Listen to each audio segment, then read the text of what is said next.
Hi guys, dito po ako sa Meguro Gadjoy Hotel. Ayan yung museum nila, sikat na sikat, kaya pinuntahan ko din for the first time. Ang ganda naman siya, yung mga old design, mga Japanese old style ng mga Japanese, mga sinaunang panahon ng mga Hapon, mga bahay, ganyan, mga design nila. Ayan, yan mga pinupunta na ngayon mga tao. Sa ngayon, sikat na siya ngayon. Ayan. Tapos, yun yung old Kisame, oh, ang ganda.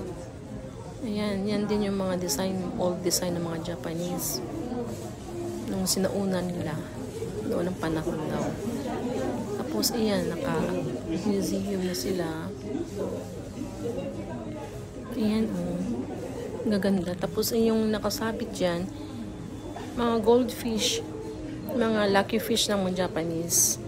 Tinatawag dyan kinjo, kinchang, or goldfish in Japan. Swerte daw yan. Ayan. Pero peke naman yan. Mga sinabit lang yan. Pero ang ganda. As in. As in. Pupuntahan ko ulit sa susunod. Ayan. Ayan. Talagang lumang design. Edo Jidai. Tinatawag nila Edo Jidai. Edo era. 400 years ago ka na. 300 years ago. Ganon ata. Ewan. Basta, yun na yun.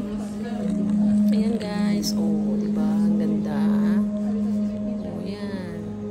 Kala mo lumalang mo sila. Oh. Diba? Yan.